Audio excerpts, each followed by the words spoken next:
Hello बच्चों, कैसे हो गए। हम आशा करते सभी बच्चे हमारे अच्छे और स्वस्थ होंगे। आज हम जो है चैप्टर नंबर 2 फिजिक्स क्लास 12 का फिजिक्स चैप्टर नंबर 2 पढ़ेंगे। और चैप्टर नंबर जो हमारे वैद्युत स्थिर वैद्युत विभव एवं धारिता का हम आज जो है बहुत इंपॉर्टेंट टॉपिक पढ़ने वाले हैं, जो हमारे डेरिवेशन से बहुत ज़्यादा इंपॉर्टेंट होने वाला है। वो हमारा टॉपिक क्या है, वैद्युत क्षेत्र की तीव्रता और विभवांतर में संबंध। इससे हर साल मैं देखा हूँ किसी न किसी सेट में जो 3 नंबर का सवाल जो है पूछ ही देता है, न्यूमेरिकल पूछ देता है। कभी कभी ये पूछ देता है 3 नंबर में, या इसका क्वेश्चन 2 बनेगा, या 3 नंबर में या तो 2 नंबर में। ये क्या सवाल करता है या क्या इसका हमारा प्रश्न बनेगा, वो बनेगा हमारा प्रश्न जो वैद्युत क्षेत्र की तीव्रता एवं विभवांतर में संबंध। उस चीज़ को हम बहुत ईजी और आसान शब्दों में समझेंगे। इसके पहले जो मैंने पढ़ा हूँ विभव विभवांतर, एक बिंदु आवेश के कारण क्या होता है, बोल्ट क्या होता है, इलेक्ट्रॉन बोल्ट क्या होता है, वो वीडियो बच्चे ना देखे होंगे तो वो जाकर जो है इस वीडियो के डिस्क्रिप्शन में दे दूँगा, वहाँ से देख लेंगे। क्योंकि सारे टॉपिक एक दूसरे से क्या है, जुड़े हुए हैं, एक दूसरे से कनेक्ट है। इसलिए पहले वीडियो, दूसरी वीडियो, तीसरी वीडियो आप देखेंगे तो इसको बहुत आसानी ढंग से और आसान से आप समझ सकते हैं। क्योंकि एक दूसरा जो है सब के सब डायग्राम, थियरी, हर एक पिछला जो टॉपिक में पढ़ा रहा हूँ उससे कनेक्टिविटी कनेक्ट है। तो आज हम पढ़ने वाले हैं वैद्युत क्षेत्र की तीव्रता एवं विभवांतर में संबंध। इसको पहले समझते हैं। इसमें क्या है विभवांतर। विभवांतर को मैंने बहुत अच्छे ढंग से पढ़ाया हूँ कि क्या होता है। दो बिंदुओं के बीच के अंतर को हम विभवांतर देते हैं। दो बिंदु आवेशों के बीच को एक स्थान से दूसरे स्थान तक लाने में किए गए कार्य को हम क्या बोलते हैं, विभवांतर। मतलब दो आवेश है, वो आवेश क्या वैद्युत क्षेत्र में स्थित है, उनको एक बिंदु दूसरे बिंदु तक लाने में किया गया कार्य ही हमारा विभवांतर कहलाता है। तो उस चीज़ को हम समझते हैं यहाँ पे, यदि डायग्राम के द्वारा समझते हैं। यदि हमारे पास एक आवेश है, बहुत ध्यान रखना, यदि हमारा यहाँ पे एक बिंदु O है जिस पे हमारा Q आवेश है, ठीक है। ये Q आवेश वैद्युत क्षेत्र में है, क्या है, वैद्युत क्षेत्र में है। यदि इसका आवेश को हम आगे बढ़ाते हैं तो मान लो यहाँ एक बिंदु हमारा एज्यूम कर लो E है, क्या है, एक बिंदु एज्यूम करो हमारा E है। ये कहीं ना कहीं फिर हमारा अनंत पे गया होगा। तो ये जो है हमारा कहीं ना कहीं यहाँ से एक बिंदु मान लो हमारा क्या है, B है, और ये आगे हमारा बढ़ता जाएगा, ये आगे चला गया मतलब अनंत पे। अनंत पे गया तो याद रखो इस आवेश के कारण, जो चैप्टर 1 को नहीं पढ़ा है वो जाके पढ़ लेगा। क्योंकि इस आवेश के कारण वैद्युत क्षेत्र की तीव्रता, ये धन आवेश है, ये धन आवेश के कारण वैद्युत क्षेत्र की तीव्रता अंदर की ओर आएगी, बाहर की ओर जाएगा। ये कमेंट करके बता रहा बच्चों। क्योंकि चैप्टर 1 को अच्छे ढंग से नहीं पढ़ा होगा, वैद्युत क्षेत्र की तीव्रता का जो मैंने व्यंजन प्राप्त किया, उसका डेफिनेशन क्या है, वो सूत्र कहाँ से आया, उसमें हर एक चीज़ को मैं बहुत डिटेल से समझाया हूँ। तो यहाँ देखो इस प्लस Q आवेश कारण ये कहाँ स्थित है, वैद्युत क्षेत्र में स्थित है। इससे हम आगे बढ़ाएं, एक बिंदु हमारा क्या है, E है। इसके बाद एक बिंदु B मिला, इसको हम आगे बढ़ाते गए तो हमारा अनंत पे जाता जा गया, अनंत पे चलता गया। मतलब अनंत से बिंदु B तक लाने में किया गया कार्य, यहाँ अनंत से बिंदु B तक लाने में किया गया कार्य हमारा क्या कहलाता है, विभव कहलाता है। क्योंकि एक आवेश वैद्युत क्षेत्र में होगा, एक आवेश अनंत होगा, उसे हम बोलते हैं विभव। लेकिन जब हम B से E तक कराएंगे कार्य, तो ये दोनों क्या है, वैद्युत क्षेत्र के अंदर है। ये हमारे पूरा जो है वैद्युत क्षेत्र के अंदर है। इसका जो दूरी होगा, हम मान लो D है, क्या है, इसका दूरी हमने D मान लिया, तो समझो D मतलब एक धन आवेश है। इसको हम अनंत से, कहाँ से, एक धन आवेश है, हर चीज़ को समझो अनंत पे। तो अनंत से हम B तक लाने में किया गया कार्य विभव को लाएगा। लेकिन B से हम जब ये लाएंगे तो ये हमारा क्या हो जाएगा, विभवांतर। दो विभवों के अंतर को हम बोलते हैं विभवांतर।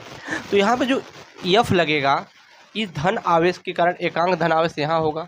ये F जो हमारा लगेगा कहीं ना कहीं इधर बाहर साइड F लगेगा, बाहर साइड। जब F बाहर लगा तो ये मैं पढ़ाया हूँ कि धन आवेश रहेगा तो वैद्युत विभव बाहर की ओर जाएगा, और ऋण आवेश रहेगा धन आवेश रहेगा तो वैद्युत क्षेत्र की तीव्रता जो है E बाहर की ओर जाएगा। यह धन आवेश है तो जो हमारा E है, E वैद्युत क्षेत्र की तीव्रता E वो किधर जाएगा, बाहर की ओर जाएगा। ये याद रखना। कल को ये हमारा माइनस होता है, वैद्युत क्षेत्र की तीव्रता अंदर की आता है। इतना समझ में आया कि नहीं आया बच्चों, ठीक है। ये दो चीज़ें बहुत इंपॉर्टेंट है। तो बिंदु इन दोनों बिंदुओं पे कुछ न कुछ तो हमारा विभव भी होगा। तो इसको मान लो V और इसको मान लो VA, ठीक है। क्योंकि जब तक विभव नहीं रहेगा तब तक आवेश का प्रवाह नहीं होगा। ये बच्चों को मैं बहुत डिटेल जो चैप्टर एक जब पढ़ा रहा था विभव, उसमें मैं बहुत इंट्रोडक्शन वीडियो में बहुत अच्छे और सुसंस्कृत ढंग से उसको मैं समझा रखा हूँ, ठीक है। तो अब इसको हम देखते हैं और इसको समझते हैं।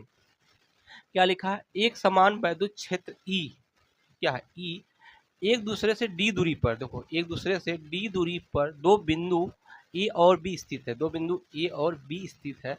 हमें इन बिंदुओं के बीच विभवांतर और वैद्युत क्षेत्र की तीव्रता में संबंध ज्ञात करना, मतलब एक फार्मूला निकालना है। तो इसको लगाने का दो तरीका है बच्चों क्या है, दो तरीका, लेकिन हम सबसे इजी वाले तरीका से पढ़ाएंगे, ठीक है। तो कितने बच्चे विभवांतर इन दोनों बिंदुओं के बीच को ही हम क्या बोलते हैं, बिंदुओं के, इन दोनों बिंदुओं के बीच के अंतर को ही हम विभव के अंतर को ही विभवांतर बोलते हैं। तो यहाँ पे लिखेंगे ए और बी के बीच विभवांतर, क्या लिखेंगे, ए व बी के बीच विभवांतर।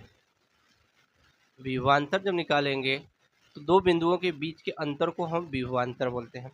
तो बताओ, हम जब बी से ए पर कार्य कराएंगे तो क्या हुआ, बी से ए पे कार्य करा रहे हैं तो कहने का मतलब उच्च विभव से निम्न विभव, ठीक है। उच्च विभव क्या हो जाएगा हमारा, VV हो जाएगा, जो मैं पहले वीडियो में बहुत डिटेल में समझा रखा हूँ। तो यहाँ से हमारा बनेगा VB माइनस VA बराबर कार्य हो रहा है W/Q। ये हम पढ़े हैं विभव का फार्मूला, क्या पढ़े, सॉरी विभवांतर का फार्मूला पढ़े हुए हैं, ठीक है। ये हमारा हो गया विभवांतर का फार्मूला। तो अब तो हमने विभवांतर का फार्मूला निकाल लिया तो मुझे एक चीज़ बताओ, यदि यहाँ विभवांतर का फार्मूला निकला तो हम यहाँ एकांक आवेश से लाए बी पे, तो विभव ये बी से जब ए पे ले जा रहे हैं तो ये दोनों के विभव है, ये दोनों विभव क्या है, वैद्युत क्षेत्र में, इसलिए हमारा क्या हो रहा है, एक बिंदु से दूसरे बिंदु तक लाने में किया गया कार्य को ही हम विभवांतर बोलते हैं। तो यहाँ से अब इसको हम सॉल्व करेंगे, तो यहाँ जब हम निकालेंगे W, यहाँ जब हम कार्य निकालेंगे W, तो बराबर हमारा बनेगा VB माइनस VA और मल्टीप्लाई Q। इतना समझ में आया कि नहीं, लेकिन हम चैप्टर 1 में पढ़े हैं वैद्युत क्षेत्र की तीव्रता को पढ़े हैं, बहुत डिटेल में पढ़े हैं, और बच्चे बता सकते हैं वैद्युत क्षेत्र की तीव्रता को, क्योंकि उसको हम बहुत डिटेल में इसलिए पढ़े हैं क्योंकि वो उसको आगे हमारे न्यूमेरिकल थियरी सभी जगह बहुत ज़्यादा इंपॉर्टेंट होता है। तो बताओ बी से ए तक लाने में किया गया कार्य, तो जो हमारा दूरी होगा उसके अंदर मैं पढ़ा भी रखा हूँ कि कार्य हमारा बल इधर लग रहा है लेकिन कार्य इधर हो रहा है, दूरी जो है तो हमने 11 क्लास में डॉट प्रोडक्ट पढ़ा हूँ, उससे बनाएगा। यहाँ पे जब हम निकालेंगे W बराबर क्या पढ़े, F और कोष्टक में माइनस DX पढ़े हैं, तो यहाँ पर निकालेंगे Q आवेश के कारण, क्या लिखेंगे, Q आवेश के कारण, सॉरी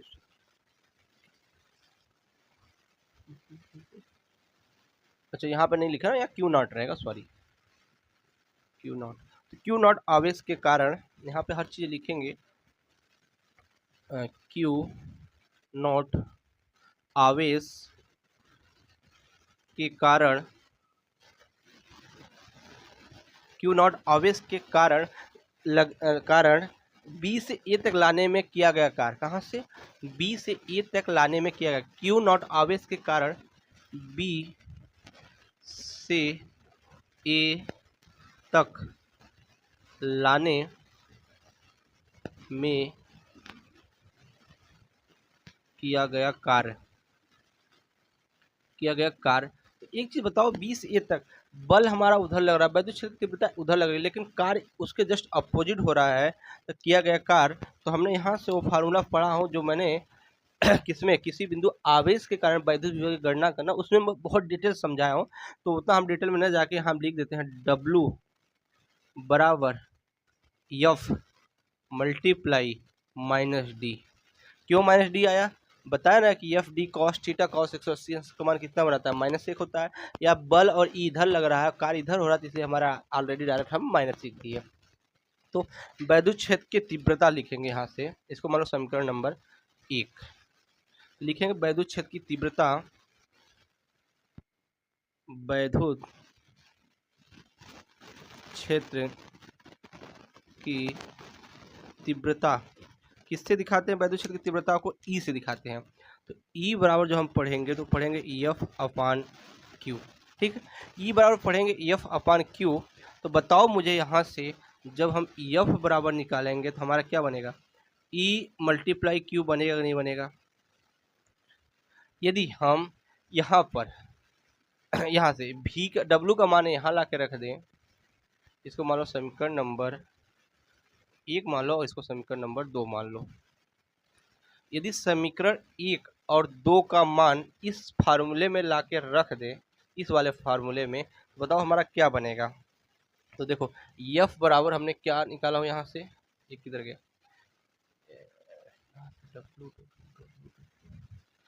एफ बराबर, हाँ एफ बराबर हमने निकाला हूँ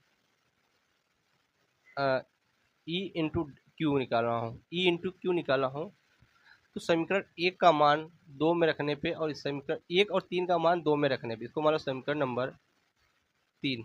समीकरण 1 का मान यहाँ पे 2 में रखेंगे, समीकरण 1 और समीकरण 3 का मान 2 में रखने पर तो देखो क्या बनेगा? W बराबर हमारा यहाँ से निकाले हैं तो V B minus V A multiply Q. ठीक है, मल्टीप्लाई क्यू बराबर W का मान, एफ का मान हमने क्या निकाला हो? एफ का मान निकाला हो ई गुणे क्यू गुणे माइनस डी। ये डी माइनस रहेगा। बताओ ये क्यू से क्यू कैंसिल हो जाएगा। बताओ यहाँ से जब हम ई का मान निकालेंगे, ई बराबर हमारा आएगा भी बी माइनस भी ए अपान जो है माइनस डी आएगा। क्या आएगा? Minus D. या इसको ऐसे भी लिख सकता हूँ, ई बराबर माइनस भी बी माइनस भी ए अपान डी। तो यहाँ पे यही हमको सिद्ध करना था। क्या? यही हमको सूत्र सिद्ध करना था। इस पे हमारे जो है 3-3 नंबर का फार्मूला बहुत बनते हैं। तो एक चीज़ याद रखो, बहुत सारे देखोगे तो यहाँ ये माइनस नहीं दिखाते हैं। ये माइनस हमारा बहुत इंपॉर्टेंट है, जो हमारे आगे नीट या अदर एग्जाम में बहुत ज़्यादा रोल प्ले करता है। ई का मान क्या होता है कि जब विभवांतर, ई क्या है? ई का मान जब हमारा माइनस में आएगा तो यहाँ से देखो, यहाँ से इन दोनों के बीच है तो विभवांतर, जब हमारा ई का विभवांतर से वैद्युत क्षेत्र, विभवांतर और वैद्युत क्षेत्र की ओर, ये विभवांतर है और वैद्युत क्षेत्र की ओर जाएगा। मतलब विभवांतर और वैद्युत क्षेत्र की ओर जाएगा। मान लीजिए देखिए वैद्युत क्षेत्र ई है, विभवांतर हमारा इधर उच्च विभव से निम्न विभव जा रहा है ना। तो क्या होता है यहाँ पे विभव हमारा क्या हो जाएगा? निम्न हो जाएगा। क्या हो जाएगा? कम होता है, विभव कम होता है। लेकिन वैद्युत क्षेत्र के विपरीत वैद्युत क्षेत्र हमारा इधर है, विभवांतर इधर जा रहा है, तो यहाँ पर वैद्युत विभव हमारा क्या होगा? ज़्यादा होगा। इस बात को याद रखना। ये माइनस यही चीज़ दिखाता है कि जब हम विभवांतर वैद्युत क्षेत्र की ओर जा रहे हैं, मतलब इधर जिधर ई जा रहा है उधर विभवांतर जा रहा है, तो हमारा वैद्युत विभव क्या होगा? बहुत ज़्यादा कम होने लगेगा। क्या हो जाएगा? कम हो जाएगा। लेकिन जब हमारा वैद्युत क्षेत्र के विपरीत हमारा विभवांतर जाएगा तो वहाँ पे हमारा वैद्युत विभव क्या हो जाएगा? ज़्यादा होने लगेगा और ज़्यादा बढ़ जाता है। और यही हमको सिद्ध करना था, यही हमको याद भी करना था। ठीक है, जो इसको नोट कर लो। इसके बाद हम इस पर एक सवाल करते हैं जो हमारे बोर्ड एग्जाम में लमसम हर साल पूछता है, उस टॉपिक का, उस टाइप का सवाल। ठीक है, उस सवाल को हम देखते हैं, नोट कर लो।